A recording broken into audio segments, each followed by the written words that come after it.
You're now listening to The Creator Code, the podcast dedicated to unlocking the secrets of your favorite online creators. Each week, we will deep dive into the tech, tips, and tricks to find out what truly makes them tick. Whether you're a new creator just starting out or an accomplished veteran, this show is made for you. And now, here's your host, MattyTingles.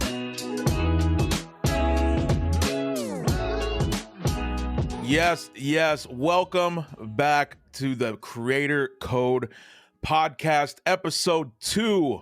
I am your host, MattyTingles. This is the podcast where we unlock the secrets of your favorite creators. Thank you so much for being here. I'm so happy with the results of the first episode. You guys really turned out on YouTube, Spotify. It'll be on Apple Podcasts as soon as they approve it. But before anything, please remember to subscribe, leave a review wherever you can. Also, video of this podcast is available on the Creator Code podcast channel. Check that out for full video. So make sure to check that out and subscribe if you would like. Today, we have a very, very special guest joining us. I am talking 815,000 subscribers. I'm talking over 180 million combined views. The man, the myth, the one who coined, I think the case makes good sounds. Of course, I'm talking about RaffyTaphy. Raffy, what is up? What's up, Matty? Very excited to be here, and really thankful for being a guest on your podcast. I really appreciate it. Absolutely, man. We had to make it happen. You're one of the most requested collabs of mine, and let's just give the people what they want right now. We're gonna do something soon. Absolutely. Right? We're gonna do something soon, and then we're doing this. So I hope that you guys love this episode. How are you doing? Doing well. Just chilling. Been kind of slowly getting back into society. We're finally vaccinated and stuff, and nice. Feels good to kind of have that kind of off the mind a little bit, and just being able to be a little more free, and just being able to do more things a little, not be so worried as always. And it feels good. It feels like life is slowly going back to normal. Nice. Yeah. Are things opening up in Florida? Florida has been open now for a little bit. So, okay. Florida probably one of the first places to kind of loosen up things. But right. As far as I can tell, things are going smoothly, and I think things are going in the right direction. Nice. Yeah, it's we just got out of another 2-week quote unquote lockdown here. And, what does that mean exactly? Was just like no eating in restaurants and stuff like that? Pretty much. No one knows what it means, to be honest.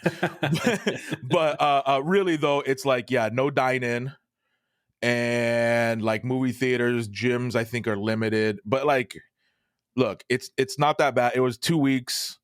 And the governor said basically that they did it because they were starting to see an uprise at hospitals and they didn't want to overwhelm the hospitals. So, look, man, people are going to be divided on it, but I mean, we just made it through a year and a half of this. I'm cool for another 2 weeks if it's going to help. You know what I mean? That's the way I see it. Just follow the rules and just whatever's needed. I'm up for it. So yep. And both of you are vaxxed? Yep, me and Olivia. Well, actually, my whole family. So at this point, nice. My parents, Olivia, my brother, everyone's fully vaccinated at this point. 2 doses in. Nice. Second dose, pretty much. Well, half of us were okay, but me and my mom, we got beat up pretty bad on the second dose. Okay. We got pretty sick. It was kind of brutal, but. Oh man, what are we talking? Because I'm one in, and so I haven't gotten the second. You haven't gotten your second one yet, right? So what are we talking? So just like fever, just like crazy body aches, just feeling really, really tired, really sick. I pretty much slept for 2 days straight. Wow. But on the third day, like I woke up like nothing happened. So it was only for like 48 hours. Yeah. That's what everyone says. They're like, I feel terrible for like a day and a half, and then they wake up and they're like perfectly fine. Can't be worse than getting COVID, so it's okay with me. Excellent point. Love it, man. Well, congrats on everyone being vaxxed. I'm sure that's a relief, especially with the family and all of that. So absolutely, that's what's up, man. I like it. All right, let's get right to it. let's get to the serious questions I know everyone has been asking for. Especially shout out to the YouTube comments. You guys, I love seeing the creators in there saying how helpful this was and how entertaining it was. And also the viewers are loving just hearing other sides of the creators, right? Because for the most part, they don't see us, right? They see a form of us on our channels, right? Especially with ASMR, because we're always kind of like in ASMR mode, and maybe with other YouTubers you kind of see more of their personality, but we're always creating the ASMR content, and you know, so this is really cool to be able to, you know, to speak to everyone and kind of show this side of us. Absolutely. So that being said, the question everyone wants to know: milk before or after in the bowl before cereal? So I think it's really important to get the solids out of the way, and then you pour in the liquid, you know, to the level you need.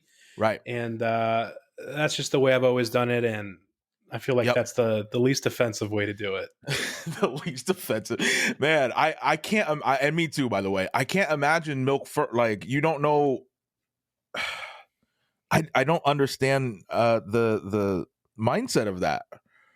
It's like, yeah, that's tough to estimate. You know, you can. I know how much cereal I want. Exactly. You know, that's what I'm intending on eating, and then you put the milk in to the level you need. Exactly. Yeah, milk is secondary. It completes it, right? Yeah, exactly. All right. Well, this has been a great podcast. That's the only thing people wanted to know. I'll see you later. I'll see you, Matty. All right. Let's get to know you a little bit. All right. You went to the University of Florida, correct? Yep. University of Florida graduate. Me and Olivia both. So for those who might not know, Olivia is my girlfriend. We've been together for over 4 years now. Nice. And both University of Florida graduates. She just graduated. I graduated in 2018, and we kind of moved around the country for a little bit. I got a job in Cleveland, Ohio, and then that job took me over to California. Yeah. And then we were kind of moving around for a little bit here for 2-3 years. And then finally, we've made our way back to Gainesville, Florida, here at the UF campus. She's starting a master's program soon here. Nice. So we kind of go full circle. Now we're back here in Gainesville, and we really love it here. So, yeah. Nice. Yeah. What is she going back for? She's getting a master's in school counseling. So she wants to be like a school counselor type deal. Awesome. And she's super excited. And then so she did UF online. She did the online program so that we would be able to move around and not have to be long distance. Right. So now she finally gets to experience the campus as a on-campus student. Nice. So she's really excited to start that, and I'm excited for her too. Yeah. Love it. Yeah, and it sounds like you guys got some good experiences traveling around. I know you were in California for a while. Yeah, and that's where I got a chance to meet you out there in California. Yeah, yes, that's when I was out there. Yeah, man, that was man. It's one of the things that I missed most last year was, generally just being around people, but those conventions, those meetups, you know what I mean? That was a blast. I've never had the opportunity to go to like a VidCon or anything like that. So as soon as that stuff starts back up, I would be really interested and excited to do something like that. Yep. Yeah, we gotta get a big house, and yeah. And what did you? What did you major in at University of Florida? So I majored in mechanical engineering and I minored in physics. I've always been kind of like a math guy, and that was pretty tough. And around my beginning of junior years when I started my YouTube channel. Okay. Just for fun. So kind of the last 2-3 years of school, I kind of did YouTube as a hobby while finishing up school. And so, nice. Mechanical, to answer your question, mechanical engineering. Wow. What was my major? Nice. And did you have jobs in that field after? Yep. So it was kind of cool. So I did a kind of a mix between, the job I got out of college was a mix between engineering and sales. And so the title was technical sales, and pretty much I'd go to different manufacturing sites in the area, and I pretty much pitch them manufacturing solutions. So it was Nice. kind of a nice mix of business and engineering and, Yeah.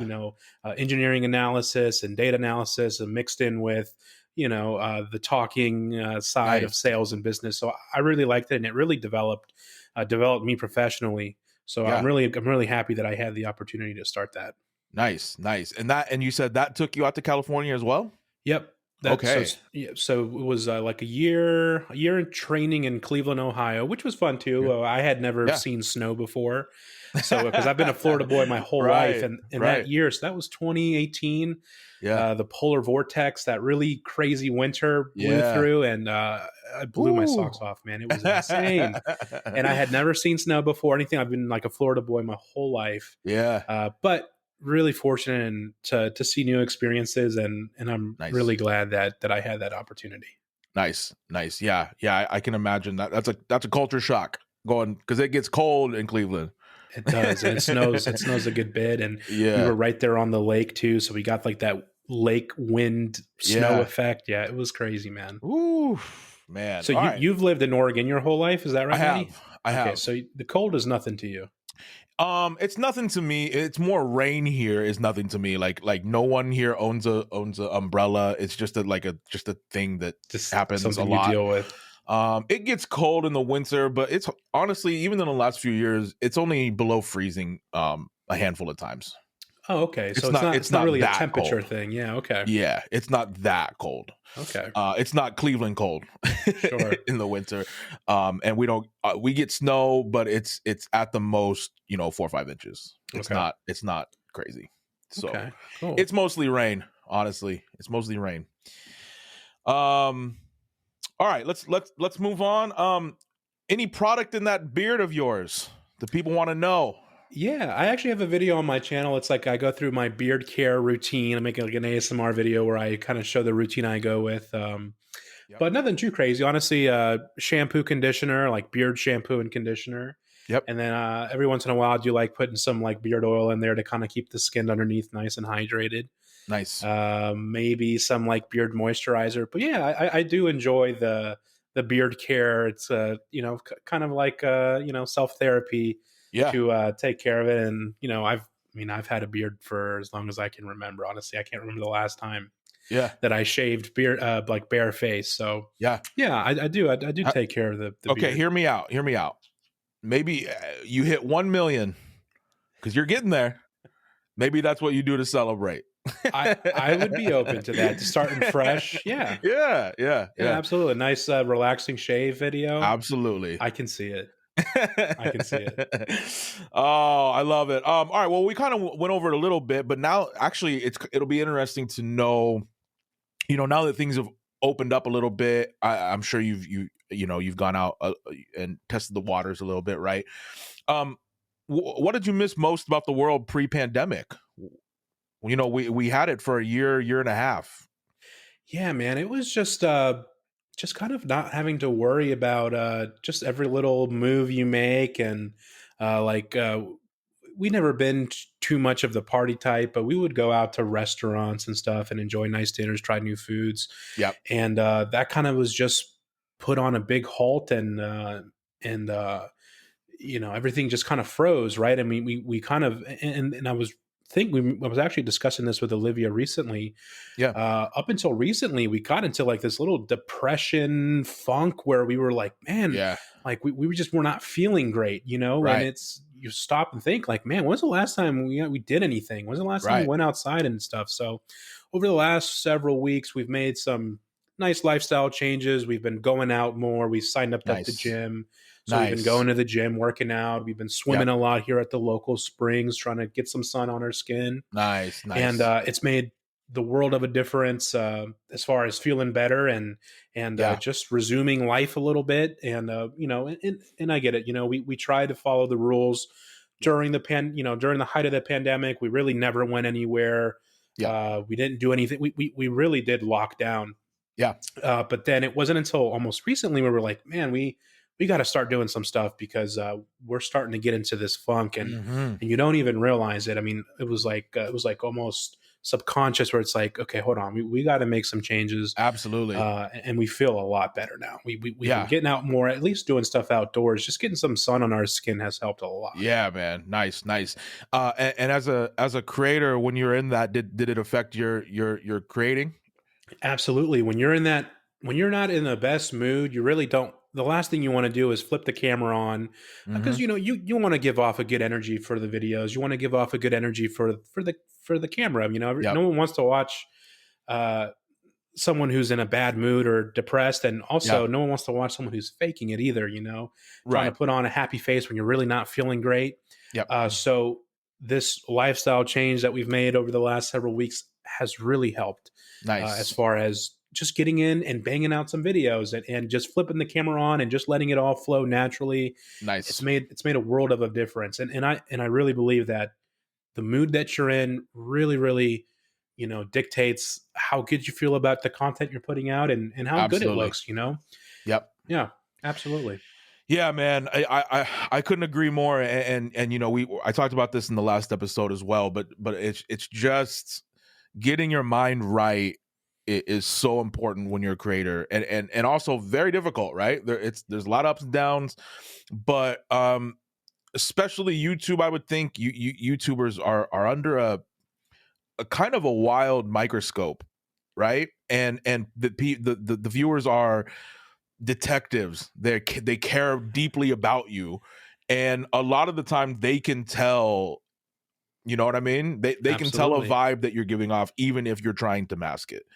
Absolutely. On the flip side, sometimes everything is fine and nothing's wrong, and then you look at comments and you're like, "Hey, Yeah. you're not acting this. What's wrong?" And it's like, people always have something to say, but Yeah, I get that a yeah. lot when I'm doing like just classic trigger stuff, and they're like, "You look sad," and I'm like, "No, I'm just doing the same thing for 18 minutes straight and zoning out while filming too." Yeah. That's hilarious. Okay, all right.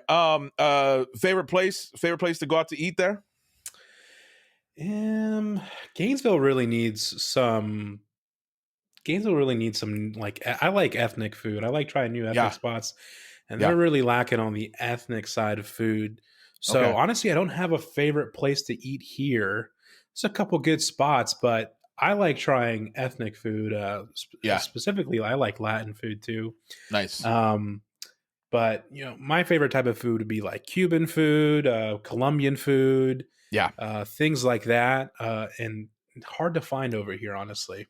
Got I to would go think. like further down to South Florida for that kind of thing. Oh, There's a really? large Latin population down there. Yeah, because I was gonna say, I like the perception of Florida from over here is it's like really diverse, and it's where people kind of congregate from I think when all over. people not from Florida think about Florida, they're thinking of South Florida, like South, yeah, Miami area, yeah, and that's where I'm from. right. And then the more north in Florida you go, the more southern it gets. So yeah, so when people think Florida, they're thinking Okay, South Florida for sure. okay, got it. Okay, all right, yeah, because Gainesville's pretty north, like it's up, it's more north than Orlando, Yep, right? North Okay, Central Florida. Yeah, so okay, it's like 4 hours away from Atlanta. okay, Yeah, got so it. it's kind of north up there. Yeah. Yeah. Okay, that makes sense. Okay. Um, did Olivia know about ASMR before meeting you? She did not. Okay. She didn't know much about ASMR. She didn't know much about YouTube. She had her like favorite, content creators she watched, but Yep. she never really got into it, the YouTube space too much. So I Right. kind of introduced her to that sort of thing. And Okay. yeah, she didn't, and she definitely didn't know about ASMR. And I met her in let's see, 20 like beginning of 2017. So Okay. ASMR was Okay. kind of a little more low key at the time. Sure. So yeah, she didn't know much about it. Okay. All right. And how does she feel about it now? She likes it. She's really she's become a part of my video creation process, so to speak. She helps me with the editing, and she reads a lot of the comments too. When I post a new video, I always see her scrolling through the comments and seeing Nice. what people are saying. Yeah. And yeah, everything that I do, me and Olivia are a team. Yeah. And Nice. Nice. yeah, she really likes it, and is a part of it now. Yeah, Nice. absolutely. Yeah, I think that's really cool. That she can play a role in your career as well. I think that's Absolutely. super important, man. And especially if she's helping with technical, with editing and all of that. That's Yeah, and that's kind of really nice. her like undergrad background. She's like she knows how to do stuff with media and editing. Okay. She worked for the news station out in California for a little bit as an internship. Oh, okay. So Okay. she's kind of familiar with the video production side of things. So yeah, Yeah. she's definitely taught me some things and helps me a lot too. Nice. Did you have any background in media editing stuff before? None whatsoever. Okay. And honestly, Okay. and you might find this funny. I did not edit a single, like, I'm talking about, I never edited a video. Mm-hmm. I would record everything in one take Right. up until around the 100,000 subscriber mark. Ooh, I would start wow. the video, I would end the video, no Whoa. cuts, no nothing, because I didn't really have a computer. I had Right. this crappy laptop, and the only editing software on there was what is it, Windows Movie Maker. Right. So I would, clip the very beginning, clip the end where I would start and stop the camera, and that's it. There was nothing. There was zero editing until 100,000 subscribers, and then I got a proper computer and I started learning how to do the software and stuff. But Right. I've always been pretty lagging on that technical side with the ASMR stuff. Wow, that's crazy. I'm not sure if I've ever not edited something, which is honestly why I like Twitch a little bit. That's a little bit of that is that it's not edited, and if I mess up, you guys are part of it, kind of thing. You know what I mean? Yeah. But that's crazy. I have a kind of a same thing. Not that, but I didn't get a camera until over 100,000. I was going from the phone. Yeah, isn't that crazy? I just learned exposure. Like I learned how to make it look good. Yeah, on the phone, but I think I got over 100,000 until I actually bought a camera. And I always tell people this because this is a question I get a lot too. Is, hey, I want to start doing ASMR videos, or I want to start making videos, but I don't have the equipment. I don't have a camera. I don't have a microphone. I don't have all this, technical. Yeah. And honestly, I think that's the least important part of creating videos. Sure. It's all about, do you have something to offer on camera? And if you do, let it shine, let it be natural, have fun. I think that's the biggest part, is just have fun. Yeah. And the technical stuff, the equipment, the editing, the computer, that's all secondary. Especially nowadays, you have a smartphone, that's literally enough to make ASMR videos. It really is. Yeah, and I would say I agree with you. I think though, if I'm putting myself in like if I was starting specifically an ASMR channel now, I think that there is some pressure for them because they're looking at the successful people and they're going, okay, so they have that for sure. They have that camera. They have those mics. You know what I mean? And I think that's difficult for them to grasp that they don't need those things right away. You know what I mean? Especially for ASMR, maybe in some other areas of YouTube, like commentary channels and stuff like that. Yeah. I think there is a base level of technology that you're going to need. Yeah. But ASMR, I mean, there's literally a subgenre of ASMR, of lo-fi ASMR, which I tend to watch more than the high quality stuff, just because it's my preference and a lot of people's preference. And people like the lower quality sound with the lower quality, those Apple earbuds with the little mic on it. I love that microphone in videos, that low quality lo-fi, and there's a lot of people that feel the same way. So if you can get started that way, slowly but surely, you can start upgrading. Because I do think to grow, to a certain size and to kind of let your channel grow its natural progression. Eventually, you are going to need a nice camera and but that stuff will come on its own time. You don't need it to start. You definitely don't. Yep. I agree. I completely agree with, and especially with phones now, like like newer phones are really good, really good cameras. If you start with a new phone right now, crazy. You'll start with way better than I started. If you go back on my channel and look at my first video, it's not it's not the very first video. I uploaded my first video after the fact because I got rid of some beginning videos. Yeah. I recorded on a webcam, worst possible quality. And I don't even know why I used my webcam. I should have used my smartphone at the time. I'm not sure why I used my webcam, but that's what I started with. And I made, my first videos with the webcam, no microphone. It was just the audio from the webcam. And it was so bad, so bad. And even then, people, they rocked with me. I started getting some initial subscribers, which was a complete surprise to me. I was not expecting to ever do anything or people to ever be interested. I really just did it out of boredom. And my point being, you really don't need the high quality stuff. Just as long as you let your personality shine and you have fun, I think that's the biggest thing.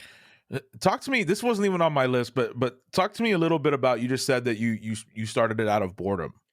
Yeah, so I watched ASMR up in that. So that started in 2015, and up until that point, I discovered ASMR around 2012, 2013. So at this point, I've been watching a lot of ASMR content pretty much nightly for 2 or 3 years at this point.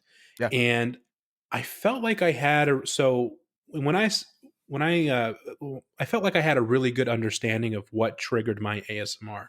And when I say ASMR, I'm talking because ASMR today has kind of become like an overarching umbrella term for just relaxing content. Right. And that's awesome because ASMR has grown so much. And now when people say, well, ASMR content is just kind of relaxing content. Yeah. At the time, though, when I say ASMR, I'm talking about the autonomous sensory meridian response, the tingly sensation that you get in the brain, the tingly sensation that triggers from certain sounds and visuals. I would watch it to trigger that feeling.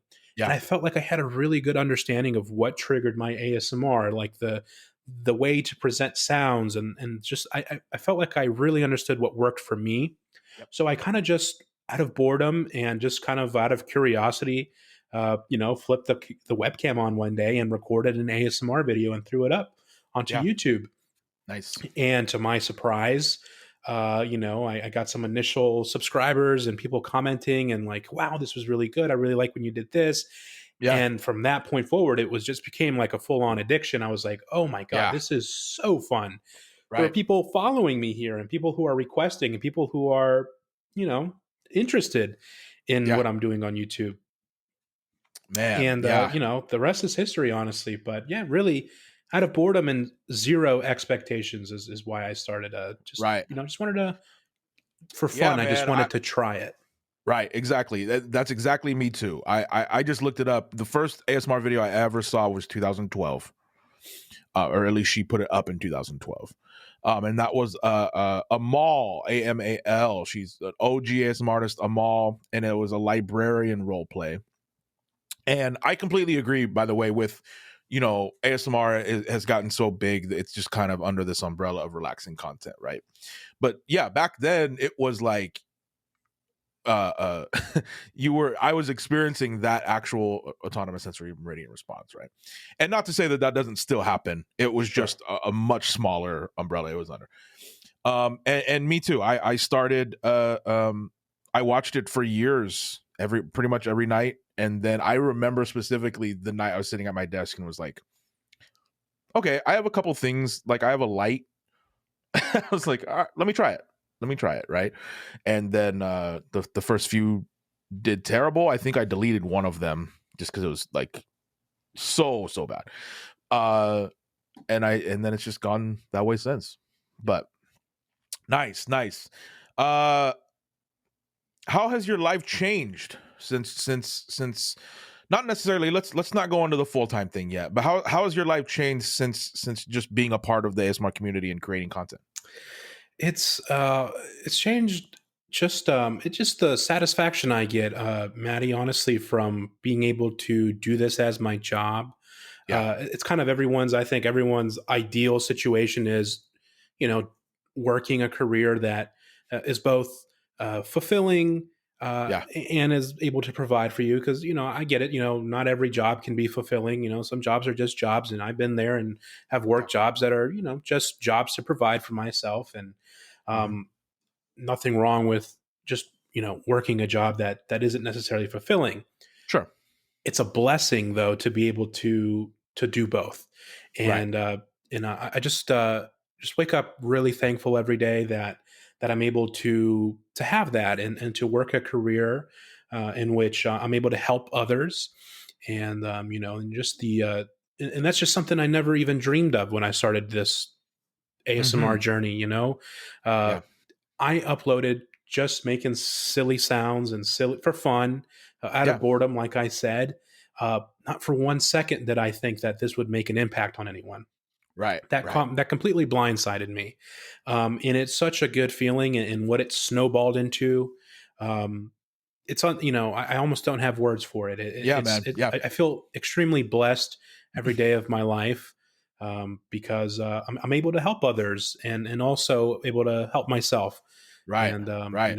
it's a really really good feeling, and kind of it's the best case scenario anyone could wish Yeah. for, honestly, Yep. And I in their love career. that. I loved also that it was like, you didn't know when you first started, and I didn't either, that we were going to be helping people. And now it's like what keeps us going. Yeah. You know what I mean? I think that's a really cool kind of full circle thing there. Yep. I love that. Going a little bit deeper, a little more deeper into how it's changed your life, right? I remember having, I think at least a couple conversations with you before about going full time, right? And I want to talk about that, but I also want to preface this with creators out there. What I mean by full time, because I've had some questions about this. What I mean by full time is you're either quit your job to do this, or it has become your job, right? And not saying that you can't have other things going on, but let's just say it's your main source of income. We'll just say that. And I remember talking with you a little bit about it, and I just wanted to have you talk about that. Specifically the decision making part of that, because I think that that's where creators are, because it's scary. And I think that's where some creators can get caught up in, like, well, do I like take that leap? Do I keep my job and do this? Right? Because I've had 2 different jobs when I was first starting out and was doing this channel full time. Right. But yeah, talk to me about that decision. It was a hard decision, honestly, because for the longest time, I always believed that I would never do YouTube as my full time main focus, Yeah. just honestly because of the way I was raised. Right, I'm an immigrant. I wasn't born here, Yeah. and there's a lot of in my household, it was always stressed from day one of being a child Yeah. that there's a certain path that you take towards, working and being successful, and that path always involved in doing well in school and getting a degree in a good field that would land me a good job, and that path was for the first 8 20 21 years, 22 years of my life was all I knew and all I was ever working towards. So even while I had YouTube kind of growing and becoming a successful thing, Yeah. even then I never considered it as my job. I always did it as a hobby, and always in the background of whatever else I was doing. So I started YouTube when I was in college, and honestly, while I was in college, it was growing to a Yeah. level where if I could have made the decision where I can kind of forget everything else that's going on and just focus on this. But that just wasn't in me, right? That it just I Mhm. wasn't ready for it mentally. Yeah. Uh, and I'm glad that I don't regret any way that things went. I'm Yeah. glad that I did the things that I did. I made it a focus to finish my college degree. I made it a focus to start my career, and a lot of benefits came out of that. I developed a lot professionally, and Absolutely. finally, after being in a position where I accomplished all those things that I have always been taught to accomplish by my parents, Yeah. um, only then did I, start looking at, maybe doing YouTube full time. Right. And after accomplishing those things and being comfortable in my own accomplishments, um, only then was I mentally ready to start looking at some other avenues like being a Yeah. content creator. Absolutely. And at that point is, I'm like, look, and I had this discussion with Olivia. I'm like, hey, it's just me and you right now. We don't have a family of our own to worry about. If there was ever an opportunity to try it and to take the leap, I think this would be the opportunity, because some years down the road, it wouldn't just be us that we're worried about, and that decision would be a lot tougher if I ever wanted to make it. Absolutely, yeah. So Kenna came between the two of us came to the conclusion, it's like, hey, even if it didn't work out, the risks aren't that great. We don't really have much to worry about. Let's give it a shot. Nice. I have my degree. No one can take that away from me. If it doesn't work out, or even if it does work, and I can do it for some time, and if I ever want to pivot into something else and work a traditional career in engineering or something like that, I can do that. I have that option. Nice. So that's really what that decision process looked like. It was being in a position where I felt like I had a plan B if it didn't work out. And then after that, I felt safe enough to be able to pivot into something like content creation. Nice. Well, love to hear that. Yeah. And honestly, you you did it the way, because I was the same way too, right? Like growing up, it was, here's the path, right? But also like my parents, I was adopted when I was a month old, and they started a construction company the same month, and it went for 30 years. Like it's and so while they were like, hey, here's the path, I was also watching them not going down a path. Sure. You know what I mean? And so that's been kind of instilled in me. And so was there any I know you said you spoke with Olivia about it. Any friends or family that were iffy about it? Yeah, my parents were a little iffy about it. They're just just concerned, because especially them, they're not in tune with the internet really, and the fact that there are people on the internet making a living, especially making YouTube videos, especially making ASMR sounds to make people sleep. Yeah. So to them, there's something that they know for sure that works, and that's go to college, get a degree, and work a traditional career that's going to provide for you and your family. So that uncertainty when I propose, like, hey, I want to maybe quit my job and stop, quit what I worked my entire life to get, essentially. So that was a little uneasy, but my parents, at the end of the day, they're some of my biggest supporters. Love it. Yeah. So they were behind me. Hey, if that's what you want to do, we'll stand by you. And if you fall, we're here to help you and to pick you up if we need to. And if you have to move in, you can move in, whatever. Yeah.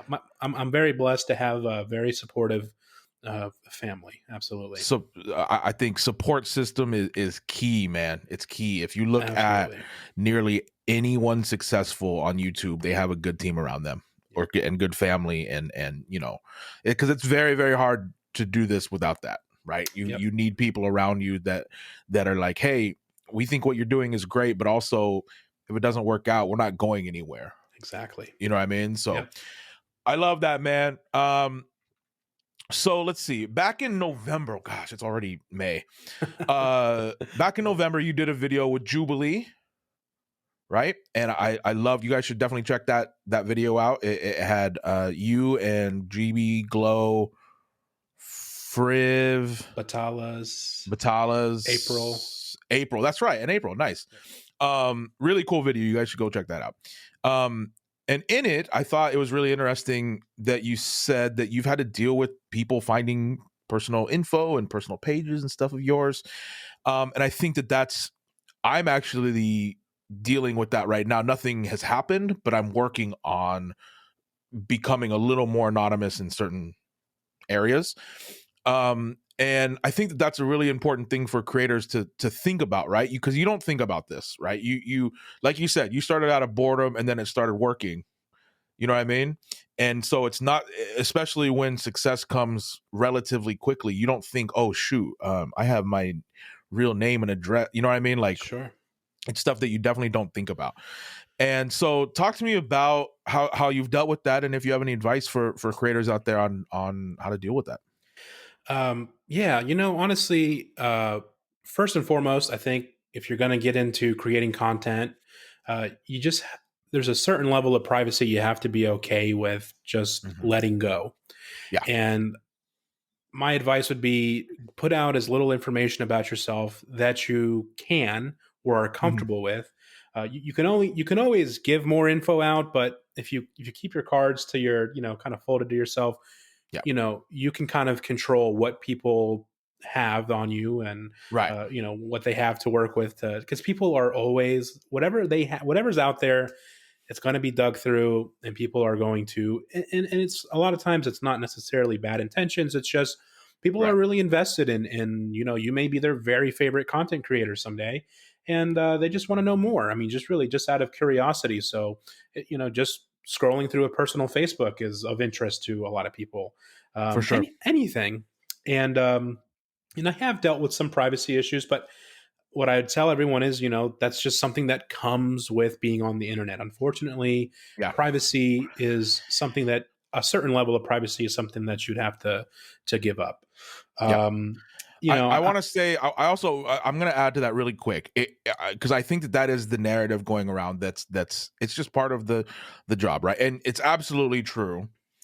On the flip side of that, the viewers and fans need to understand that as well, right? It's not, yes, we sign up to do this thing, and yes, we have the dream job, and yes, blah blah blah blah blah, but also that doesn't make us not human. You know what I mean? no one enjoys their privacy being invaded, Right. and it's never a good feeling for anyone. And even if you've come to terms with, hey, it's just something that's going to happen, it still doesn't feel good. Especially when you have addresses, floating around and people knowing where you live and stuff. It's an uncomfortable feeling.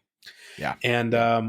yeah, and the time period I think where I dealt with it the most, there was a point at a time in my YouTube career. This was when I was my senior year of college, and I was super busy, Yeah. and I was moving to Ohio and starting my new career. It was just a hectic time in my life, a lot of life changes going on, and Mm-hmm. I disappeared off YouTube for 9 months, and Yeah. people got really worried and curious, and people, I don't know, but they started digging up information, and eventually they found an address, but ended up being my parents' address, and that was floating Mm-hmm. around. And people were messaging me on my personal Facebook. Hey, I saw your address online. I just want to let you know. And it's an uneasy feeling, For especially when it's sure. not even my address. It's my parents' address. If someone Yeah. decided to show up over there, that they would feel super violated, and their privacy, which would makes me even more angry than my own privacy being violated. Exactly. Yeah. But Yeah. it's like I don't let it bother me too much. I try not to put out too much information out there. I mean, obviously, people know I'm in Florida and stuff, and I Right. don't have an issue with fans coming up to me and saying hello Yeah. and stuff like that. I'm perfectly happy with, and I'm always excited to meet people out. And but it is what it is. It's unfortunate, and I haven't had to deal with it so bad. I know there are other content creators who For sure. Yeah. face And just full on harassment from people, and it's really yeah. scary. Yeah, man. And yeah, I haven't necessarily dealt with, I've had a couple like weird things happen, but I've never felt like actually threatened. Yeah. Right. And I know I have friends that are creators who have actually felt that way and in danger, and have had, cops involved and just crazy stuff. And so I think there's a lot of people that are listening and watching this who aren't necessarily creators as well. They're viewers and fans, right? And it's just a good reminder. I think it's just a good reminder to we love meeting you guys. It's genuinely an honor, and makes us feel so cool when you come up to us in public. But also, um just be cool, man.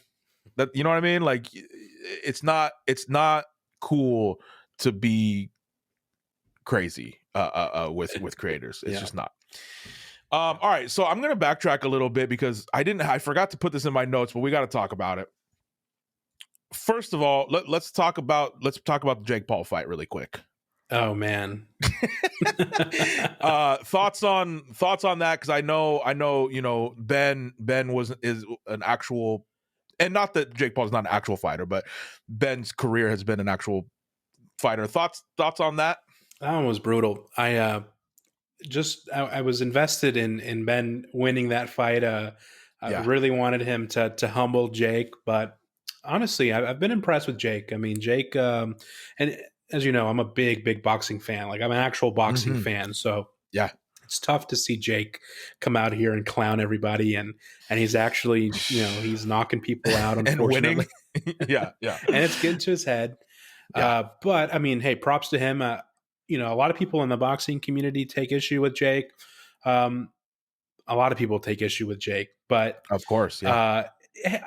I don't have an issue with him as far as sports wise. Like, if you're going out there, you're training your butt off, you're putting in the work, and you're making the weight, right? There's a weight to make, and you're doing all the it's fair. You're working hard for it. Yeah. So I respect it. He hasn't actually fought anyone that's there to give him a fight, though. I mean, Ben. Yeah. I don't know. Yeah. Nate Robinson. Yeah, like I don't even. I think Nate played basketball to train for that fight. I don't know. He was exactly. Yeah. Because Jake's out there. He's actually training, and he's got a real boxing coach, and he's putting in the work. So you have to be doing the same if you're going to come fight him. Do you think any of it was publicity staged? It's so tough to say. It's hard for me to believe. I mean, Ben Askren has taken real shots from real fighters, and he's a little older now. He's been retired for a little bit, maybe not in the same shape, but are you really getting put down that hard by Jake? I mean, maybe. I don't know. And then the ref just waves it off in 2 seconds. It's like, give him a chance. I don't know. Maybe that was the ref's reaction. That quick of a reaction was a little bit of my thing. Come on, like, I mean, what? At that point, why even count? Right? You're just going to wave it off. Give him a chance. That's what the sport's about. And give him some credit. The guy's a real fighter. He can handle himself. Let him hold on a little bit. Regain himself. But whatever. I don't. I don't know. Yeah. and then Logan with the fight with Mayweather. Yeah, that's coming up. When is that? That's in June, I think. Yeah, June 6th. Oh, wait. I'm reading. So wait, the fight was postponed June 6th, reported to take place in Miami Gardens, Florida. Is that right? It's in Miami now. I know that, and I think it's like late June, maybe even. Oh, okay. Yeah, I'm not. You got to get out to that. Yeah, we'll see. That'd be fun. We'll see how much tickets are and stuff. Right. Yeah. Oh, I'm sure not cheap. I would. Dudes. Yeah, that'd be fun. I don't know. Obviously, this is another story that Floyd has not Ben Askren. There is zero chance that Logan will do anything of significance. Zero. Okay, but so here's my thing, though. Right, I followed Floyd for a long time, and incredible hands, incredible feet. Like, it's hard to go to say he's not, if not the greatest, he's one of. If you're just record alone, right? I also know that he is a businessman and is going to get a big check for this, right? Oh yeah. So has it been said what he's getting? I've seen something like $100 million. Whoo! Yeah. So is there a world where there's something in the back that's like, hey, here's your bonus, crazy money, and you let Logan Paul knock you out? I don't think so. I think Floyd's a very ego-driven guy, and his biggest thing is never been beaten, and winning is what he knows and all he's ever done. I don't see it. If he were if he were that type of person, he would have done it at some point in his boxing career. Right. I think Floyd's most proud thing about him is that he's never lost. So I don't see him for sure. I don't see him trading that for some money. He's already so rich. I mean, I just don't see it. No, I don't see it. I think he's made over $1 billion. Yeah. Boxing. Like it's insane.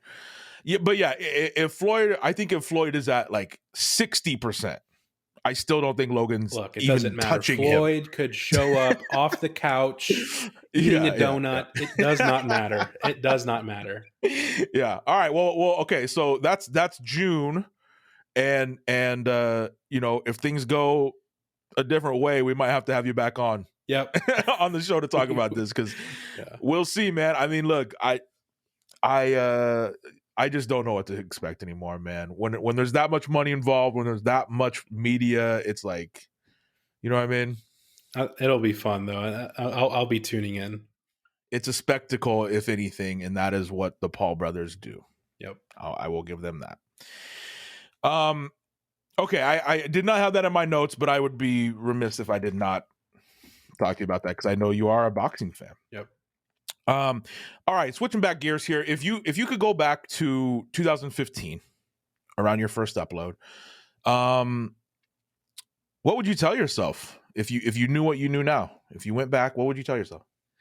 Oh man, I would just tell myself you have no idea what you've done. You have no clue what you just did. Uploading that first video. Yeah.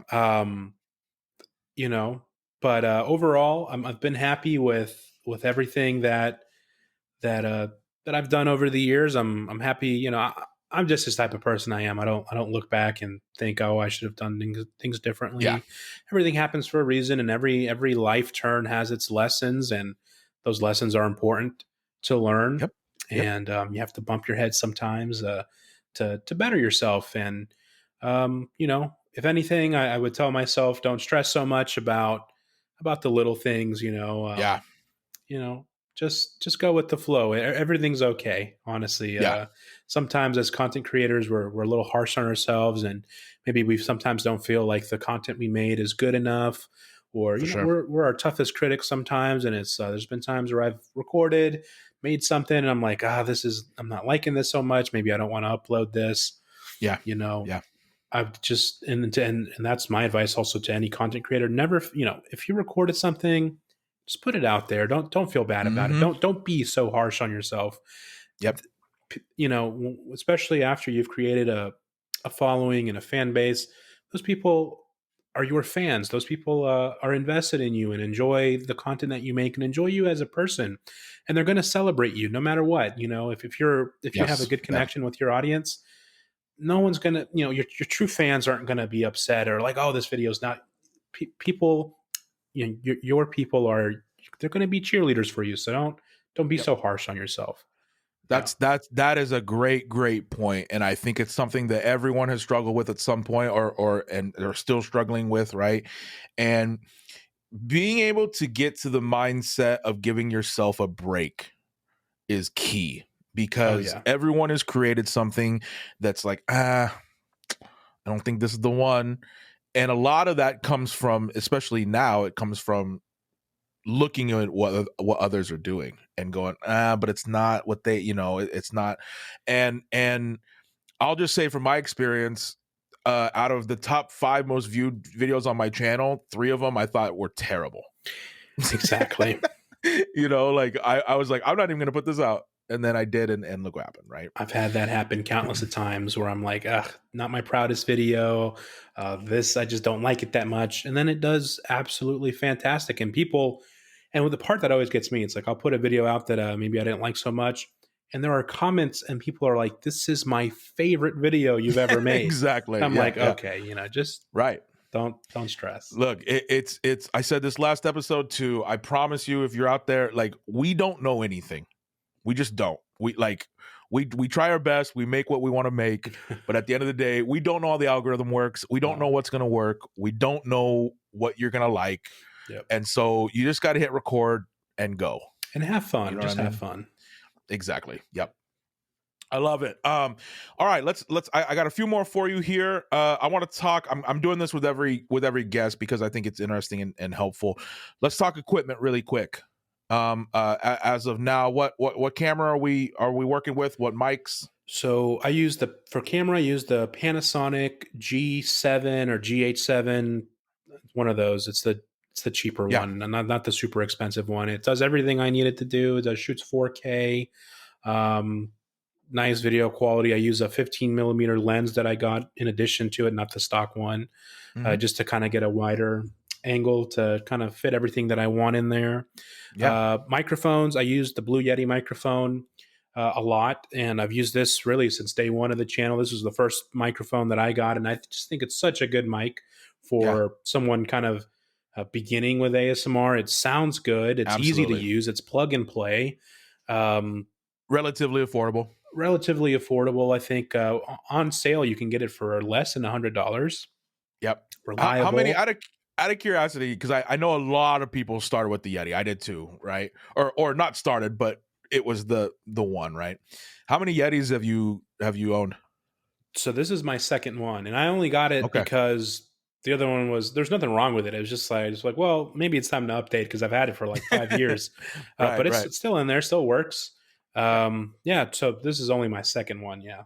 Okay. I think I have not used my Yeti in so long. I really should get that out. I think I'm on my third. I dropped one time and broke the diaphragm in it. Oh no. But I think I'm on the third. Yep. Yeah, good mic. And then for the binaural setup where I have the audio separation, I use the Rode NT5s, which are these pencil mics. They come in a pair. Those sound really good. And yeah, nice. nothing else really. I got some lights, but you can use pretty much any lights. There's no just some lighting to kind of get some light on your face. I have a ring light as well.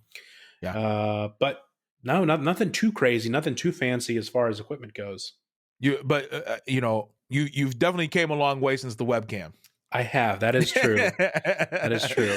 And just some advice for creators out there, if you're just starting out or wherever you're at, a couple tips here. One, with lighting and stuff, watch YouTube videos and get creative with lighting. You can do so many do-it-yourself budget lighting things that look amazing.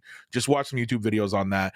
And then also for equipment with the Yeti and other things, hit eBay. My second Yeti I got on eBay and it was like new, right? And it was like $70. Yeah. It's good, man. My first camera and lighting setup I got off Craigslist. This was when I was still in college, so I didn't have a lot of money and I was just starting out. Just bought someone's DSLR camera and they were selling it with like some tripods and a bunch of lights, just kind of their whole setup. And I got it for way less than retail. Exactly. And nothing wrong with that. And I was super stoked to have the a proper camera and the lighting. Oh yeah. When you set it all up and it's the first time and you got the lights and you're like, whoa, this looks like a real studio. This is so cool. Mm-hmm. That excitement is such a good feeling. And that's also something I want to say to people starting out, because when people start out, they're a lot of time they get lost in oh, I got to grow. I got to, gain as many subscribers and views as possible. I would say enjoy each stage of your growth. When your channel is at the small stage, there's things you're going to miss about that. Enjoy each stage. When I look back at when my channel was small, that was when I was having some of the most fun that I've had on YouTube, period, because everything was so new and exciting. And there were firsts all the time. Exactly. And as you evolve into a bigger audience, there's different pressures that come with that, just internally. And, maybe you lose a little bit of the fun just because you put some pressure on yourself. And that pressure doesn't really exist when the channel is small. You can kind of be a little more free and and have a lot of fun. So enjoy each stage along the way. I think there's things to be enjoyed at each stage. Absolutely. Yes. And I'll even add to that too. You'll learn so much through these stages. Unless you are a prodigy, if you go from wherever you're at to hundreds of thousands overnight, you're not going to be ready. Yeah. You know what I mean? In many different ways, you're not going to be ready. And so not only enjoy each stage, but learn from each stage and keep trying to get better as you progress. Cause then you'll be ready. Okay, great. I love it. All right, a few more here. I wanted to talk because a lot of the guests that I have lined up for this podcast are female, because obviously a lot of them are in the ASMR community. That's where I'm starting because that's where I'm known, right? But just so you guys know, I've been asked this a lot. There will be other kinds of creators on this. It's why I called it the Creator Code and not the ASMR podcast, right? So I plan on having other YouTubers, Twitch streamers, managers, brand people. I want all full circle of what this world is.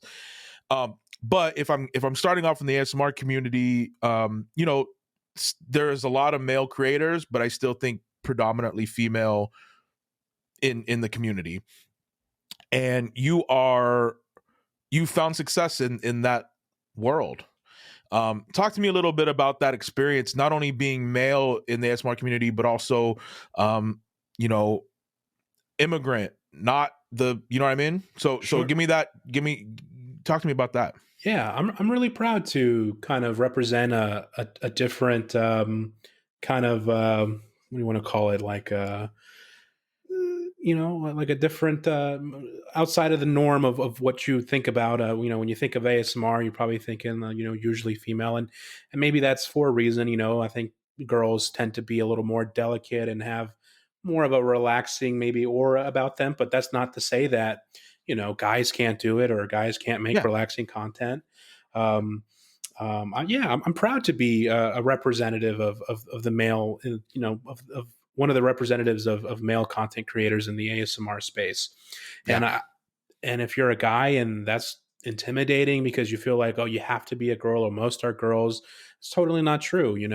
I myself and people like Matty and ASMR Zeitgeist and there's a ton. Fred's voice there's a ton of successful guy creators, and it gives another perspective to what the ASMR experience can be. And I tend to be maybe a little more crude and maybe a little more rougher on the edges, a little I'm like a big bearded guy, and maybe not what you think of, but maybe that's part of the charm too, that people might be attracted to. It's just something different. And everyone, and I really do believe anyone can make ASMR content. There is someone out there is going to appreciate and enjoy what you bring to the table, because that's what ASMR is. It's such a personal experience that what works for one person doesn't work for another, and what works for them, there's room, I think, for all kinds of people. And I'm proud to be a representative of something that's maybe not the norm in the community, and I really think more guys should give their hand at it, because there's room for everyone, honestly. That and that is exactly the point that I wanted to get to, is that there's room for everybody. The world and this community is big enough to hold everyone. I promise you. There is no matter what you plan to do on your channel, what you look like, how you sound, someone is going to like it, and I can almost guarantee you more than someone is going to like it, right? It's I think ASMR is so cool because there's still new ideas happening, right? And it's been happening for a decade now or and more on YouTube, right? And so creators out there, I completely agree. I'm also very, very proud to be part of the ASMR community in general, and then also that branch of male creators, and I want to see more. I think that'd be cool. Yep, absolutely. Yeah. Love it. All right, a few more here. Dead or alive, give me 3 people you're inviting to dinner, anyone in the world. Inviting to dinner. Yeah. That's tough. That's tough. I gotta have Jibby ASMR over for dinner. Yes. She nice. I don't have many friends in the community, and she's such a good representative of our community, and her, not just her and her husband Ben have done so much for the community. And it would just be an honor to formally meet her and Ben, and and just hang out, and really they're some people I really look up to. Absolutely. And you met Ben in California, right? I met Ben in California, the same Ben met you. Yeah. And then obviously I talk to Ben all the time, for business stuff. But what they've done for the community is so special. And Jibby is always just looking for ways to share the spotlight. And that's something that she doesn't have to do.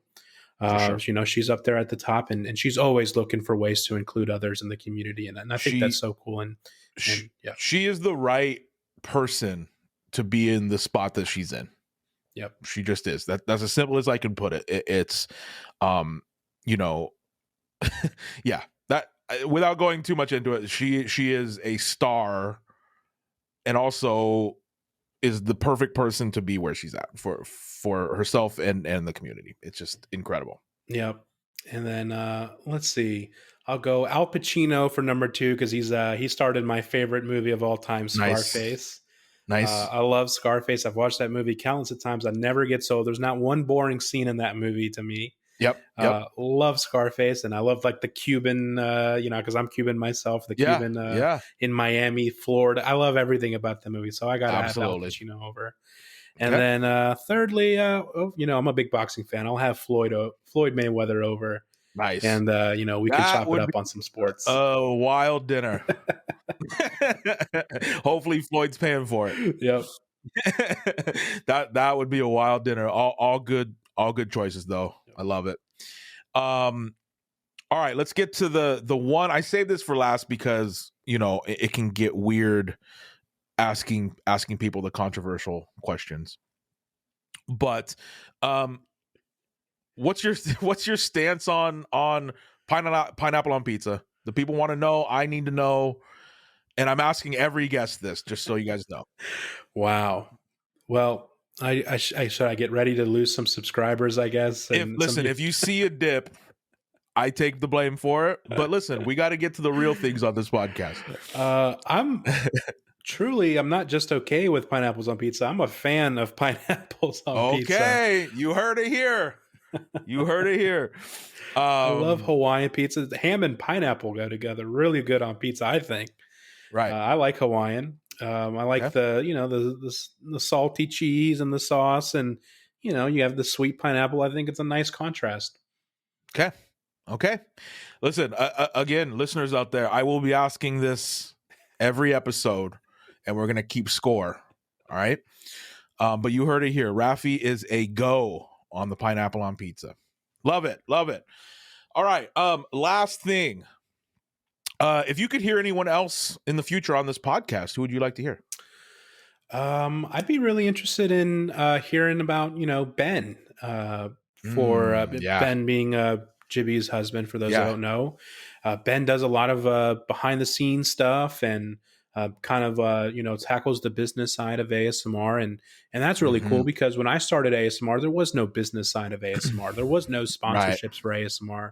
There was none of that, right? It was just kind of a really small niche segment of YouTube, and the work that Ben has done and the connections he's made for the ASMR community have elevated ASMR to a whole new level. For sure. So, I completely agree. We both work with him, and he is, I say this every time, he has completely changed personally my life in different ways. And he's absolutely going to be on the show. Yeah, that'd be really good, I think, to hear from his perspective. And it's not just for ASMR, right? He's kind of content creation, right? There's a behind the scenes part of it, and Ben is very tapped into that, and it'd be really really helpful, I think, to hear from him.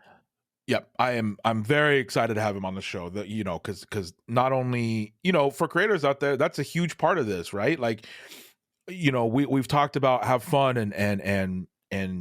and all of that, but once you get to a certain point, especially like we were talking earlier, where you decide to do this full time, there is indeed a business side of it, and Ben takes care of a lot of that for a lot of people. So yeah, shout out to Ben. We'll have him on the show for sure. An excellent choice. Raffy, where can we find you online? This is your time to plug away. Tell the people where they can find you. Yep. So on YouTube, RaffyTaphy ASMR. On Twitter, RaffyTaphy ASMR. And then Instagram's probably my favorite form of social media these days. That's at RaffyTaphy. And that's it. I'm not too active on that stuff, but every once in a while I like to get on there and reach out to people and answer some DMs and stuff. Yep. Love it. Well, listen, man, I appreciate you being on the show. It's long time coming. We got some work to do as well for our channels, right? And I appreciate your time. I appreciate your input on all of this, and I hope that people love it. Awesome. Thank you so much for having me as a guest, Matty, and you're doing great, and and look forward to see who else you have on the show and learn from them. Absolutely, man. Thank you. All right, guys. Thank you so much for listening. Please remember to leave a review whether that be on Spotify, Apple iTunes, YouTube. It very much helps me out wherever you're listening to this. If you're on YouTube, hit that subscribe button, turn notifications on. New episode every Saturday. This has been the Creator Code Podcast. I'm your host, MattyTingles. Be safe out there. Be kind to others and yourself. See you next time. Bye.